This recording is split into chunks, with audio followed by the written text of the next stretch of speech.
Tendencias de nuestro tiempo. Programa que es traído a usted en este mismo horario todos los lunes, miércoles y viernes por el pastor Natividad Ramos. Puede escribirnos a radioadoración@hotmail.com o envíenos un texto al 704-634-6706. Escuche Tendencias de nuestro tiempo.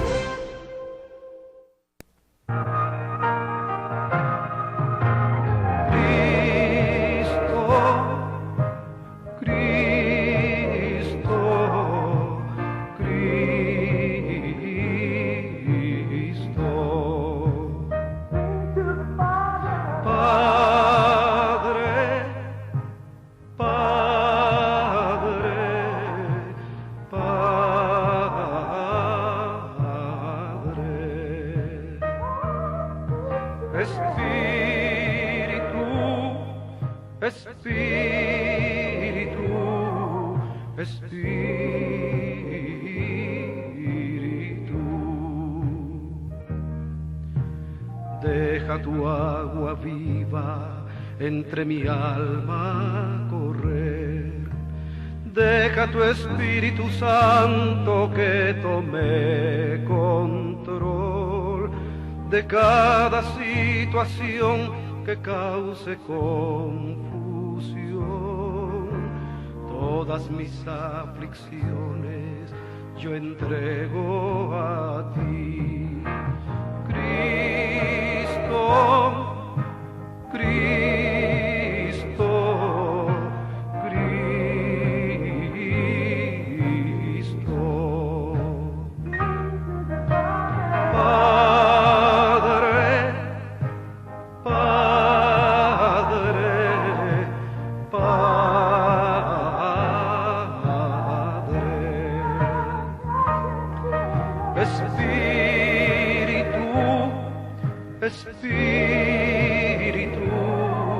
Espíritu,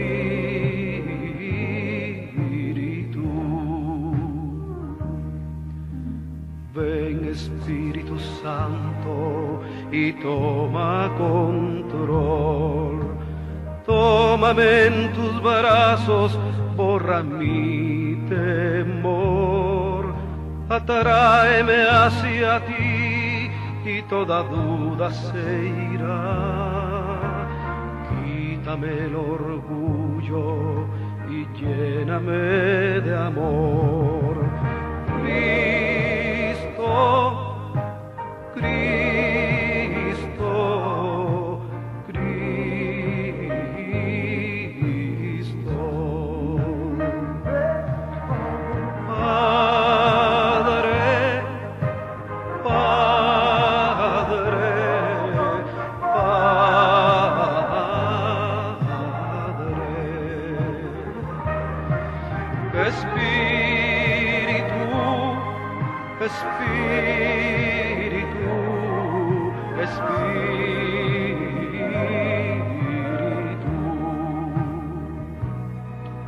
te invito a que tu vida entregues a Jesús. Permite que tu alma sea llena de Él.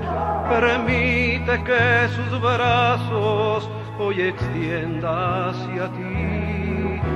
Él quiere que tú reines juntamente con Él. Muy buenos días, amada iglesia. Les saludamos en esta preciosa mañana. En este programa Tendencias de nuestro tiempo, queremos saludarle a usted que está ahí en casita o está quizás en el trabajo y ya haciendo sus labores del día de hoy.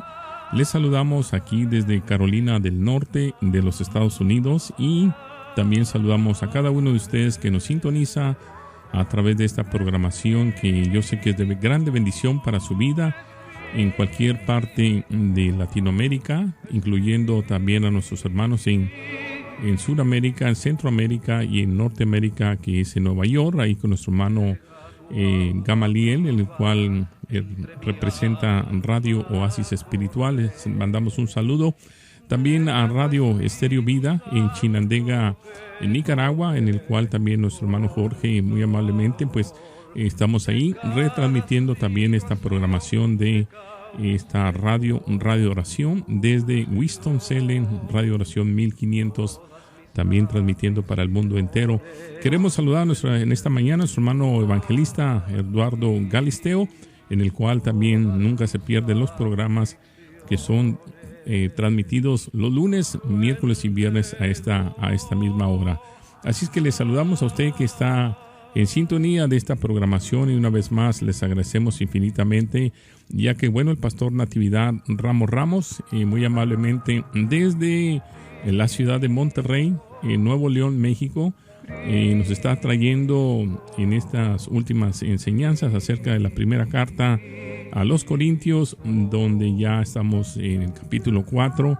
Agradecemos al pastor y su esfuerzo grandemente por construir grandes hombres de la fe aún en esta generación. Así es que, bueno, pastor, muy buenos días. Adelante, los micrófonos son suyos.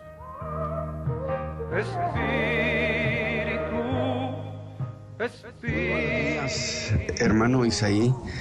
Muy buenos días a mis hermanos de Nueva York y de Centroamérica. Pues un día más que en su gracia Dios nos concede, y queremos aprovecharlos y que sean momentos de bendición, de reflexión acerca de esta palabra, acerca de esta primera carta que escribe el apóstol a esta iglesia que era tan complicada, la iglesia a los Corintios. Así que, bueno, estamos listos para empezar. Y de hecho, voy a brincarme al capítulo 5 de esta primera carta, en tanto estoy integrando la última parte del capítulo 4. Y quise hacer de estas, pues, una sola cosa. Y es sorprendente lo que el apóstol Pablo dice en el capítulo 5. Hemos dicho que esta era una iglesia, en los mensajes pasados yo dije que era una iglesia llena de orgullo, soberbia, pero que en esa soberbia había caído en el engreimiento, se había endurecido espiritualmente, de tal manera que a muchas cosas dejaron de prestarle atención, precisamente a raíz de que Pablo dijo que estaban hinchados. Y dice el apóstol Pablo en el capítulo 5, versículo 1 hasta el 5: de cierto se oye que hay entre vosotros fornicación, y tal fornicación cual ni aún se nombra entre los gentiles, tanto que alguno tenga la mujer de su padre. Déjeme hacer brevemente un bosquejo de esta cuestión. Había alguien allí en la iglesia que, al parecer, por las palabras del apóstol Pablo, no era un hombre casado, porque no acusa de adulterio, sino acusa de fornicación, que es justamente cuando se tiene esa convivencia, esa relación sexual sin estar casado.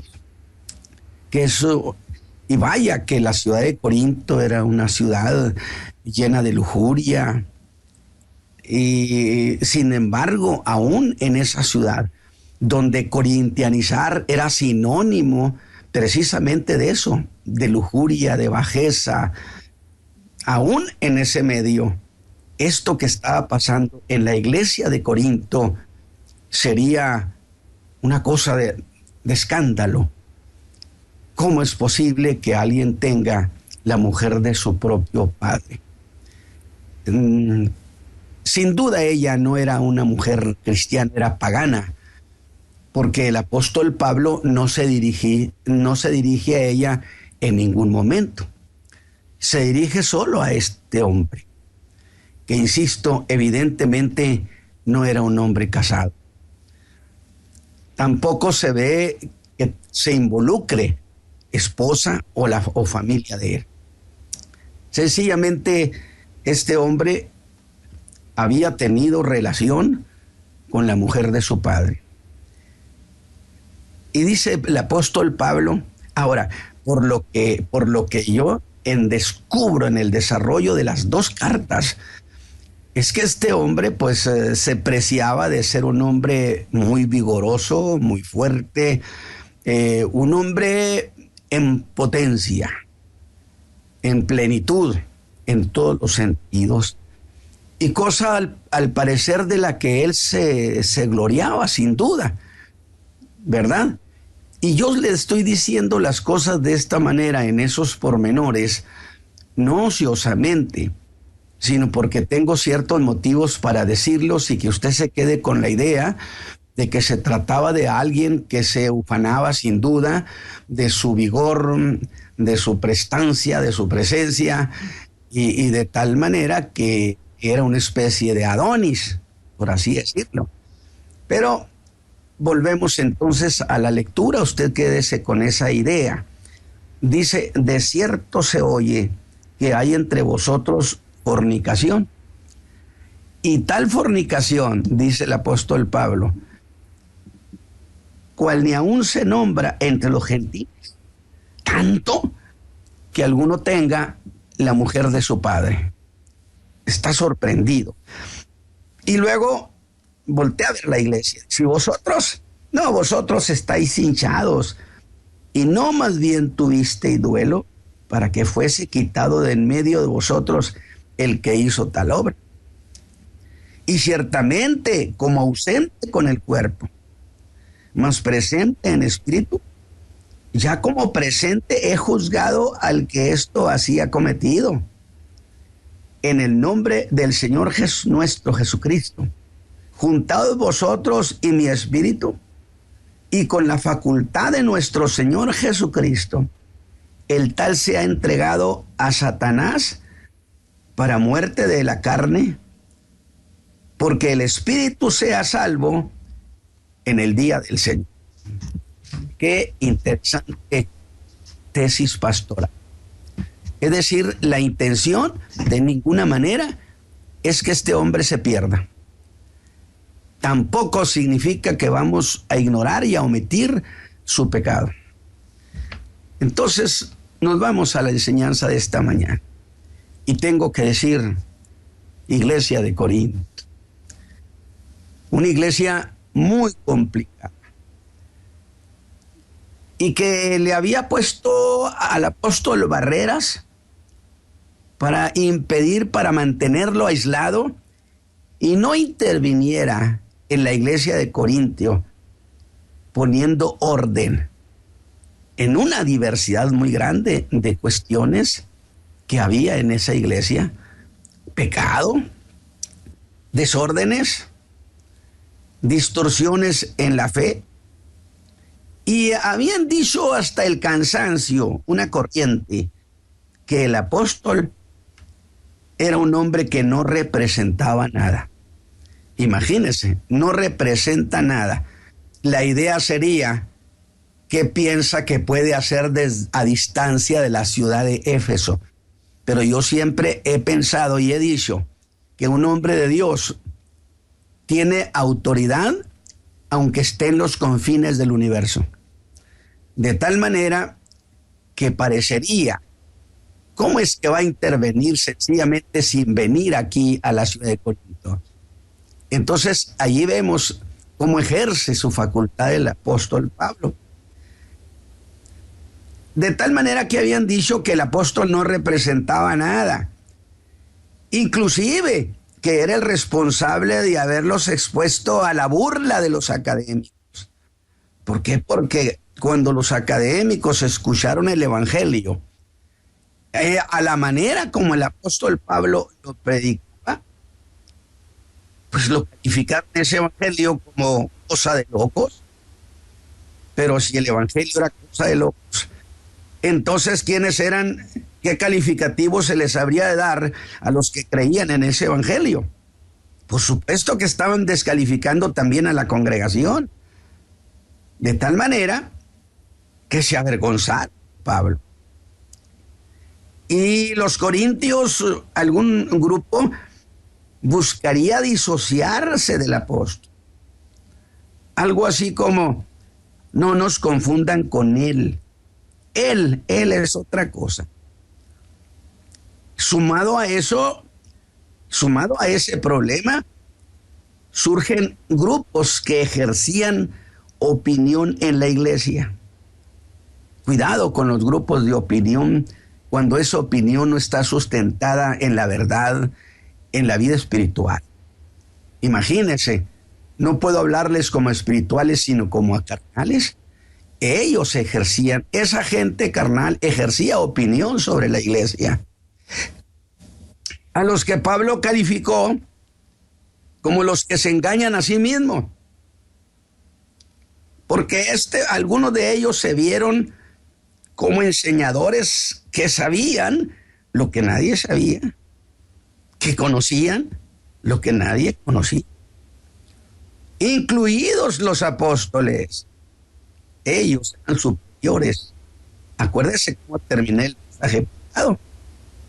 Por eso les dice en el verso 10, nosotros necios, ustedes prudentes. Y ese engreimiento que tenía la iglesia de Corinto los habría de llevar a que hubiera mucha especulación en las cosas de la fe, fantasías, diciendo lo que la Escritura no decía. Pero que sin embargo, estas gentes se empezaron a hacer muy atractivas a los de la iglesia de Corinto. Y de ellos aprendieron, ahí dijo Pablo, más allá de lo que estaba escrito. Usted recuerda que hemos hecho mucho énfasis en eso de no ir más allá de lo que la Escritura dice. Pero ellos llegaron a pensarse como creyentes superiores. Yo he oído esas declaraciones, yo he leído las declaraciones de algunos predicadores que se han graduado, dice, de las clases inferiores y que ellos son gigantes. El apóstol les dice, no os infléis de orgullo. Razón por la cual uno de los mensajes le puse como título, la iglesia de Corinto, una iglesia arrogante y engreída. Y este es un común denominador de una iglesia que tiene esa esa característica de la arrogancia. Llega a pensar que está por encima de todas las iglesias y que nadie tiene lo que ellos tienen, ni sabe lo que ellos saben, ni representan lo que ellos representan. Y este es un vicio, es un mal, es un virus peligroso en el pensamiento de la iglesia.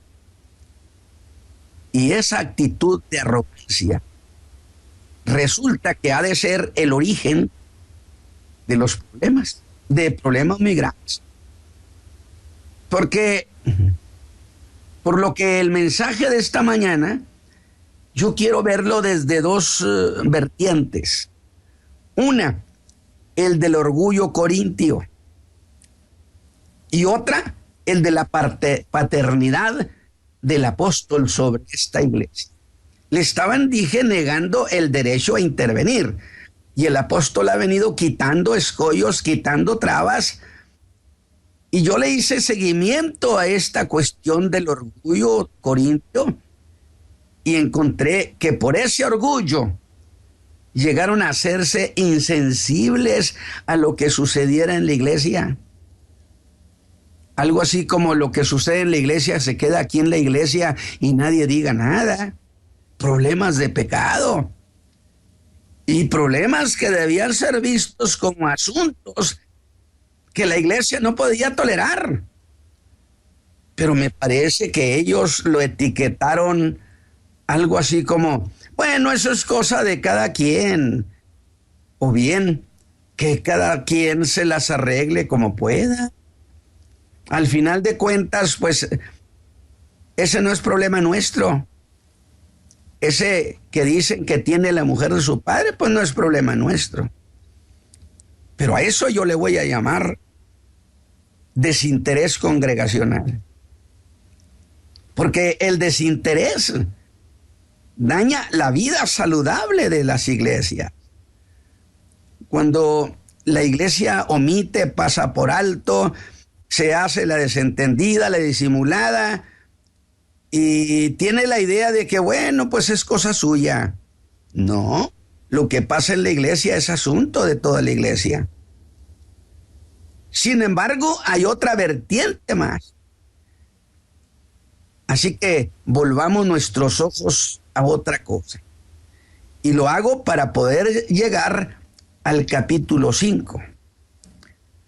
Pero, ¿qué cosa hizo el apóstol antes de llegar a este capítulo 5? Recuerde usted que lo dije cuando los corintios mostraron esa soberbia. Yo les dije al apóstol, ¿y qué es? ¿Cómo es que vas a hacer frente a este problema? Y él dijo, voy a hacer de esto una sátira, una aguda ironía, cortante sarcasmo sobre ellos. Y vaya que lo hizo el apóstol de manera excelente. Pues en el verso 8 del capítulo 4 les dice, ¿ya estáis satisfechos? Y desde luego, mis hermanos, esto implica que el que está satisfecho, pues no necesita de nada ni de nadie. Incluido, no necesito a Pablo, ni a Pedro, ni a Apolos. Ya estáis ricos, dice. Pero lo último es genial. Cuando les dice, si nosotros, ustedes reinan. Ustedes ya están reinando y nosotros los apóstoles no estamos enterados, no sabíamos que el reino de los cielos, que el reino ya se había instalado en la tierra. Pero esa forma de pensamiento fue el fruto de ir más allá de lo que está escrito. Esta es una especie de teología incipiente de lo que se conoce como el reino de Dios ahora en este tiempo. Pero con todo y su molestia, les desea, ojalá reinaseis. Vean, no era un hombre malintencionado el apóstol. Ustedes dicen que están reinando. Bueno, ojalá reinaseis. Pero vuelve a su ironía y les dice algo como esto, que yo lo dije de esa manera, ya que ustedes están reinando, ¿nos dejan reinar con ustedes? ¿Nos hacen un espacio para entrar nosotros y reinar? Pero la ironía siguió hasta el versículo 13. Pero en el verso 14, el apóstol hizo un cambio inesperado. Ahora, en vez de ironía, derrocha ternura. Y mire lo que les dice. No os escribo esto para avergonzaros, sino como a hijos amados. Oiga, espéreme. Qué estratégico el apóstol Pablo. ¿Sabe qué ha hecho el apóstol ahora? Ha aprovechado este momento, esa coyuntura, para reclamar el derecho de paternidad sobre la iglesia de Corinto. Porque yo soy vuestro padre, porque yo los engendré en Cristo, diría. Así que díganme ustedes si tengo derecho o no tengo derecho de intervenir. Por eso digo, oiga, qué estratégico el apóstol. Sería igual a decirles, vean pues si tengo derecho a intervenir con ustedes. ¿Sabe qué? El apóstol ha puesto un pie en la puerta de Corinto. Y diría como cuando usted pone el pie en una puerta y dice, ya no me la cierran. Pero a su vez exhibe el apóstol a quienes habían enseñado a los hermanos a especular con la fe, a ir más allá de lo que está escrito. Y es entonces, pero vaya conmigo porque no son un montón de palabras ociosas las del apóstol. está siguiendo pasos muy estratégicos, muy deliberados. En realidad, el apóstol no era un pensador práctico. Era un verdadero pensador que buscaba, ahora sí que, el flanco débil. Y eso, mano, de una hipérbole, que es una exageración. Mire lo que dice el apóstol. Aunque tengan 10,000 años, y yo digo, santo Dios, eso sí que es una exageración. Les está dando una cantidad ficticia en realidad. Habla de una cantidad exagerada de maestros, de enseñadores, de tutores de la iglesia. Muchos se habían tomado el derecho de tutelar a la iglesia de Corinto. Bien lo había dicho Santiago. Hermanos míos, no os hagáis muchos maestros. Y si yo pongo atención en esta mañana a Santiago, le pido permiso al apóstol, le haría una pregunta hipotética a Santiago. Santiago, luego estás diciendo que es malo que haya muchos maestros.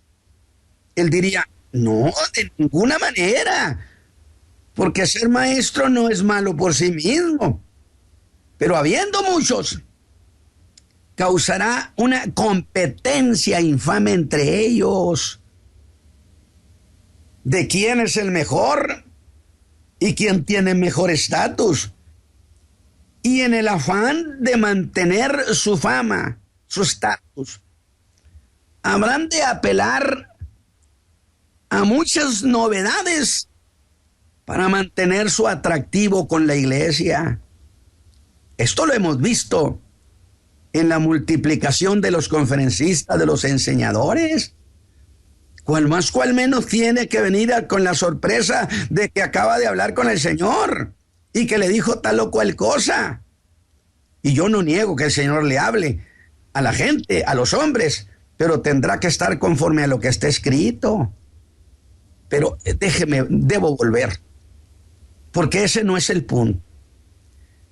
El apóstol apela a que hay cosa mayor y mucho mejor que 10,000 ayos, que 10,000 maestros. El ayo era aquel que se encargaba de llevar los niños a la escuela, el que se encargaba precisamente de que todo fuera bien con ellos. Y Pablo dice, pues aunque tengan 10,000 años, ¿qué cosa, Pablo? No pueden superar a aquel que es padre. Y yo soy el padre de esta iglesia. No hay cosa mayor que la paternidad. Y yo soy el padre espiritual de ellos. Porque por medio del evangelio, yo los engendré en Cristo Jesús, Señor nuestro.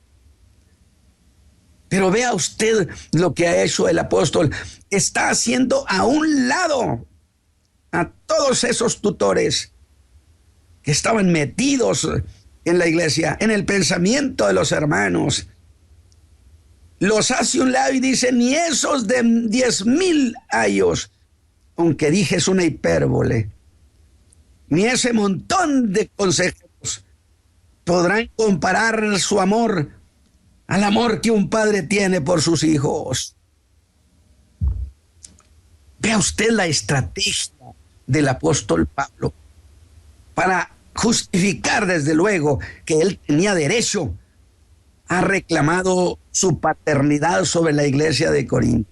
Yo no soy un extraño y ustedes son mis hijos. Con eso está afirmando el derecho de intervenir en la iglesia, que es justamente donde le habían puesto tantos escollos. No queremos que él intervenga. Y eso es lo que empieza a hacer en el capítulo 5. Ahora sí, como se dijera en la Edad Media, lanza en ristre. Se lanzó precisamente a poner orden en la iglesia de Corinto. Y empieza a hacerlo en el capítulo 5. Yo les digo esta mañana, mis hermanos, que van conmigo tratando de ver qué es lo que quiero que vean. Vean la estrategia pastoral de Pablo. Vean cómo fue quitando todos los escollos. Fue justificando. ¿Vieron, mis hermanos, entonces la maniobra del apóstol? Ustedes son mis hijos, corintios, y nadie puede tener mejor intención que la que tengo yo, que los engendré en Cristo. Así que de esta manera empieza el apóstol a poner orden, estando en Éfeso a distancia, que fue, por supuesto, para muchos se le dio interpretación de que lo que pasa es que no quiere venir por el temor a enfrentarse a nosotros. Y de inmediato entra el verso 1 de esta manera. Dice: de cierto se oye que hay entre vosotros fornicación. Que ya puse el antecedente y dije, evidentemente este hombre era un hombre soltero, no era un casado, era un hombre en plenitud de vida, que se ufanaba de su fortaleza, de su vigor de hombre. Por eso le dije, guarda esta idea. Y otra versión que hay que me parece muy fuerte, diría, es ya del dominio público, que entre vosotros hay fornicación. Así que se oye. Pablo dice, sí, se oye. Y otra vez digo, ¿se oye? ¿Pero qué, hermano Pablo, no te escribieron una carta? Él diría, sí me escribieron una carta. Pero unas cosas me las dijeron en esa carta y otras no me las dijeron. Otras me las contaron. ¿Por qué ahora dice que eso de la fornicación la oyó? Evidentemente sí le escribieron sobre muchas cosas, pero otras se las callaron por discreción, por lo que usted quiera. Y de eso que no le dijeron por carta, dice, de cierto se oye que hay entre vosotros fornicación. O se oye como cosa muy cierta, porque Pablo no iba a irse sobre los rumores. Nadie, ningún pastor le conviene hacer verdaderos los rumores. Tiene que asegurarse. Y Pablo dice, cosa muy cierta, que hay entre vosotros fornicación. Pero me llama la atención que ha habido omisión en dos cosas. No solo hubo omisión al no contarle esos hechos, sino omisión por parte de la iglesia. ¿En qué sentido? En que la iglesia no hizo nada para hacer frente a ese pecado. Sencillamente se guardó silencio. Y la iglesia, hermanos, la iglesia de Jesucristo tiene una postura de autoridad y no puede quedarse como un mero espectador ante la maldad. Tiene facultad de Dios para intervenir donde al parecer no haya un pastor. Ahora se piensan varias razones. Una, y esto sucede muchas veces, dice bien, que guardaron silencio, quizá porque era un hombre importante a quien les resultaba difícil enfrentar. Pero el reclamo del apóstol establece un principio, que la iglesia, ninguna iglesia, debe permitir conductas de pecado. Puede ser que tenía ese hombre imagen de respetabilidad, pero mire lo que hace el apóstol con esa respetabilidad. Le dice el tal, que implica el que es indefinido, no sé quién sea, pero el tal, para él no tiene respetabilidad que lo haga que evite su juicio, porque pecar no es respetable. Y la iglesia no puede tener diferentes reglas para medir la conducta de unos y de otros. Debe tener la misma regla de medir. Y el pecado Así que estaban tan insensibilizados por su orgullo espiritual que pasaron por alto el pecado de ese creyente, quizá para no descubrir otros. Pues sí, yo estoy especulando, pero lo que fuera, hay una realidad, y es que iglesia que tolera el pecado tiene como causa que es una iglesia débil espiritualmente, porque una iglesia que espiritualmente es vigorosa de ninguna manera tolera. Pero cuando el apóstol llevó a Corinto esta nueva fe en Cristo, llevó una nueva moralidad. Corinto era una ciudad cuya corrupción era proverbial, a punto que dije que en toda Grecia se usaba el verbo corintianizar como sinónimo de vivir de manera disoluta. Pero llegó el evangelio y nació la iglesia de Dios, que decía estar compuesta por hombres y mujeres redimidos, gente que había dejado su vida de pecado, que ya no practicaba el pecado. Pero allí en esa iglesia se estaba dando una clase de fornicación. Dice, y tal fornicación que no se nombra ni aún entre los gentiles. A pesar de que Corinto era lo que era, no hubieran aceptado de ninguna manera una cosa como esas. Y el apóstol apela que eso que se oye es cosa cierta, que no se puede negar que así sea, que alguno tenga la mujer de su padre. Y dije, evidentemente esta mujer era pagana, porque el Pablo no se dirige a ella. No tiene nada que ver que tuviera esposa este hombre. Por eso dije, y como era un hombre soltero, su pecado era de fornicación y no de adulterio. Es muy posible que es precisamente eso de la unión libre, es fornicación. A menos que una mujer o un hombre esté casado, comete adulterio. Es muy posible que esta mujer fuera pagana, porque no se oye nada de ella, pero hay que precisar. Una cuestión fundamental, dolorosa. Nadie en la iglesia de Corinto levantó la mano, levantó su voz para hablar sobre eso. En la práctica, se ve que siempre que una iglesia o un creyente ha venido a menos espiritualmente, habrá de tolerar conductas de pecado cerca de él y no habrá de decir nada. Un creyente vigoroso en el espíritu, le garantizo que toma medidas y reprende las conductas de pecado en donde quiera que estén.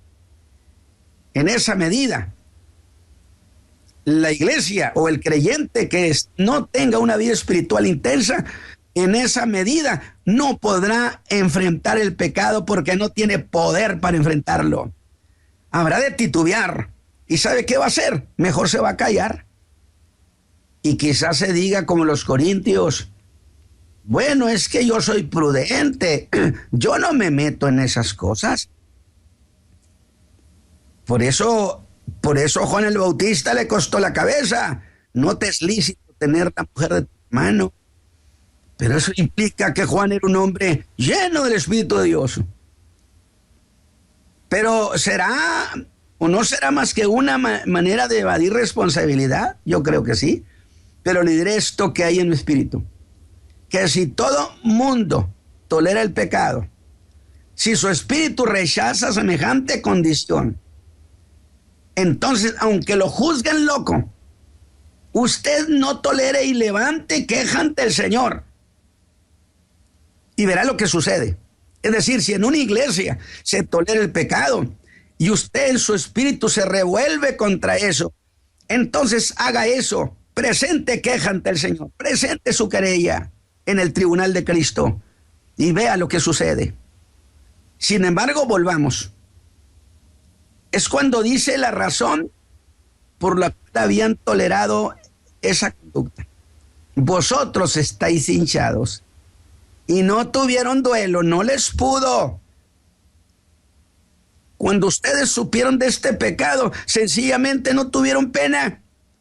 para que fuese quitado de en medio de vosotros el que hizo tal obra. Ve a dónde volvemos a encontrar a esos que llamó hinchados. Los encontró muy callados frente al pecado. Eso sí, hinchados en esa sabiduría, conocimiento, elocuencia de los 10,000 años, cuando que debían estar haciendo duelo, porque ninguna brillantez intelectual, ningún entusiasmo religioso quita el pecado, sino el arrepentimiento. Y no podían ver las cosas en su verdadera proporción. Una iglesia espiritual lamenta el pecado de un creyente.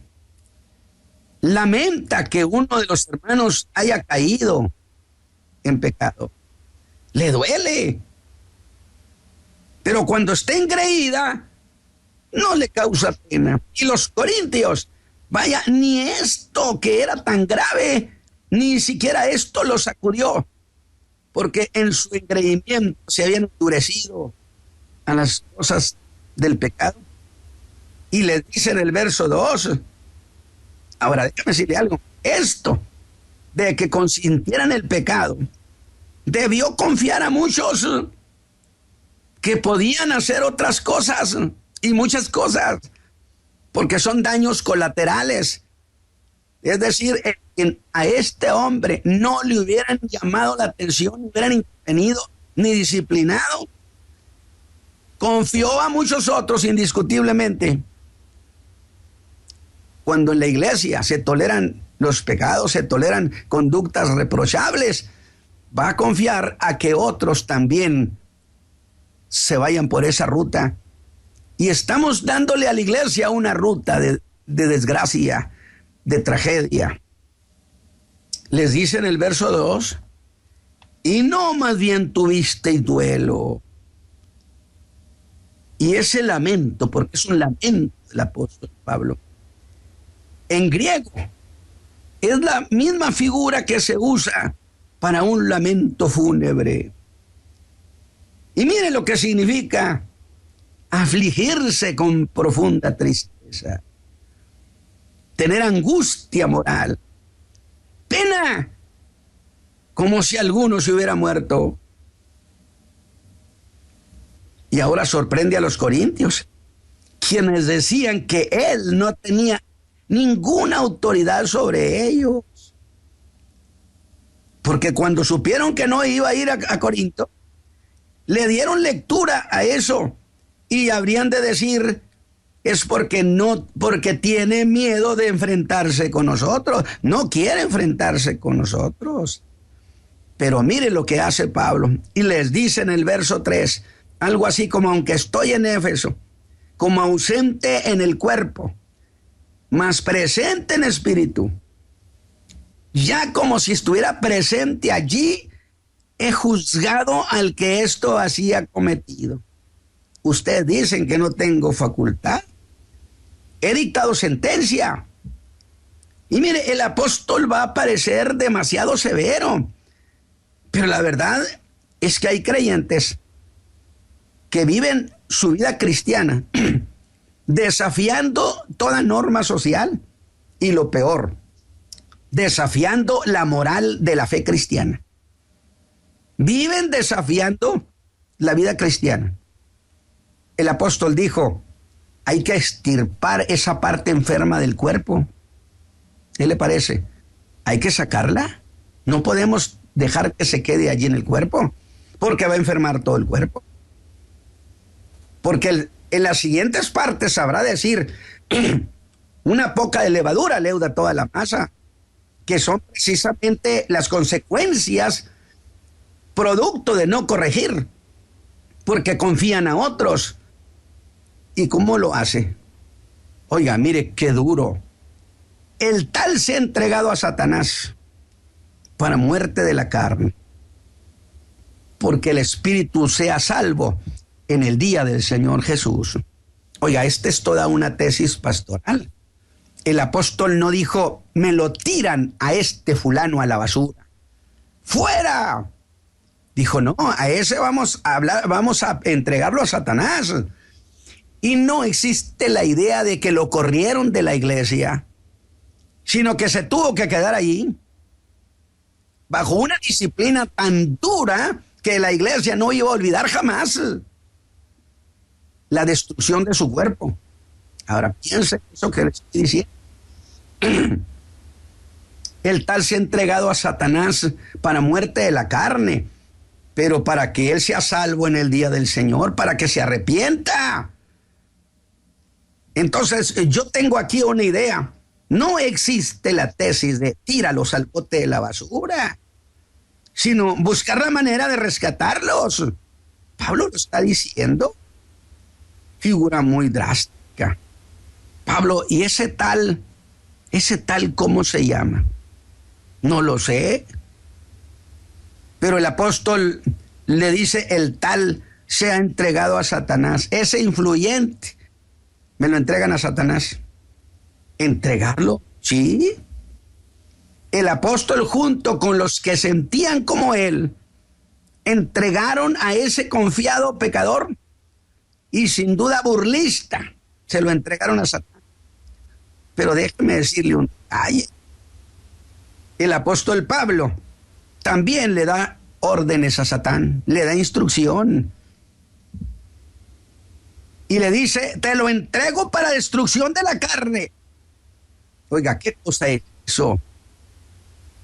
Arruinado. Te lo entrego para que su carne sea arruinada. Ese hombre que se ufana de ser un hombre vigoroso y poder tener aquí y allá, porque se siente un hombre en plenitud, un hombre bastante fuerte, confiado, pero te lo entrego para que le arruines su vigor, su cuerpo. Pero le ordena y le dice, nada más su alma no me la toques, porque quiero que sea salvo en el día del Señor. Te lo entrego para que arruine su cuerpo. Y le voy a dar una idea. En realidad está diciendo, quítale su vigor. Arruínalo físicamente. A ese que presume de ser un macho vigoroso. Arruínalo físicamente, en todo lo que eso implique. De tal manera que todo aquel vigor del que hacía gala vino a la nada y quedó como un hilacho para vergüenza suya. ¿Quién se iba a interesar en él? Todo aquel vigor del que hacía gala vino a la nada y al ridículo. ¿La iglesia le habrá de quitar su comunión? Sí. Todo lo que amenaza la vida de la iglesia debe ser eliminado. Y el apóstol involucra a la iglesia en el verso 4. Juntos todos y mi espíritu, con la facultad de nuestro Señor Jesucristo. Por eso dije, los burlistas y los críticos que tenía Pablo ahí en Corinto podrían haber pensado, ¿a poco desde Éfeso va a tener autoridad? Yo lo dije, lo tiene el hombre de Dios desde los confines del universo. Y el apóstol involucra a toda la iglesia y le dice, juntos vosotros y mi espíritu, con la facultad de nuestro Señor Jesucristo. El Señor no nos puso para hacer burla de nadie. Alabado sea Dios. Y en la segunda carta, en el capítulo 2, versículo 5, se ve que hubo buenos resultados. La interpretación de diversos exégetas lo reconoce, que se trata del mismo hombre. Y da toda una cátedra sobre la disciplina y les dice en el verso 6, bástale al tal esta reprensión hecha de muchos. Pero que aún en eso tengan cuidado, que no lo lleven a la desesperación, que no lo pisoteen a un grado donde aquel hombre caiga en la desesperación, porque el motivo de la disciplina era para que fuera salvo. y tiene la gentileza de no dar el nombre de esa persona. Porque aunque el Señor perdone a los hombres no perdonan. Y siempre seguirá Él siendo proverbio en los labios de los creyentes, sino que Él dice: vosotros más bien lo perdonéis. ¿Perdonarlo? Sí, es que había pecado contra la iglesia también. No tratarlo como un exconvicto, sino como alguien que ha sido perdonado por Cristo. Y agrega que lo consoléis, no sea el tal consumido de demasiada tristeza, que en griego signifique que no sea tragado por la tristeza, no sea que Satán nos lo gane. Y es usted el criterio pastoral, que aquí es una cuestión como para de veras verlo muy de cerca. Yo espero que esta mañana usted haya aprendido la verdad. La iglesia tiene facultad, y la iglesia que ama a Cristo no está puesta para que nadie brinque un zapateado arriba de ella. De tal manera entonces que siempre, eso sí, tener la intención de rescatar a aquel que peca. Mis hermanos, que Dios los bendiga esta mañana. Hermano Isaí, gracias por esta participación. Bueno, gracias a usted también, pastor, por la oportunidad que se nos ha dado de poder experimentar esta linda enseñanza el día de hoy, y queremos agradecerle a usted que ha estado atento a esta programación, que son los lunes, miércoles y viernes a esta hora. Queremos saludarle a cada uno de nuestros hermanos que también nos oyen en Monterrey. Así es, también saludamos a nuestro hermano José Ángel Huerta, en el cual nos manda saludos a su pastor Natividad Ramos, su hermano José Ángel Huerta en Monterrey. Bueno, queremos saludarle a cada uno de ustedes, recordándole una vez más que este lunes estaremos de regreso a la misma hora, el día lunes y miércoles y viernes. Posiblemente yo no vaya a estar, pero el pastor Natividad Ramos sí estará con la enseñanza, ya que estaré saliendo fuera de la ciudad. Pero es un gozo, una alegría que usted participe de estas cosas maravillosas, estas enseñanzas que nos ayudan a edificar el cuerpo de Jesucristo aquí en esta tierra. Tengo esperanzas que también las comeré.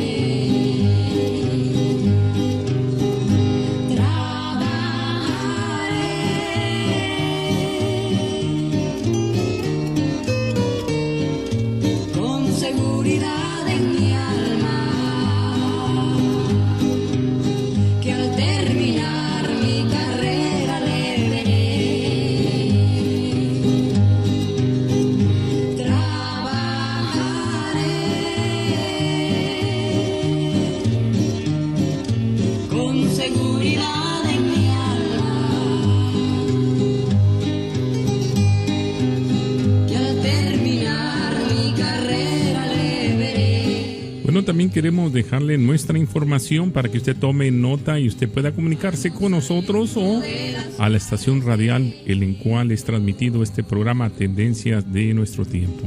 Vamos saliendo con gran seguridad. Vamos llegando a las tierras prometidas,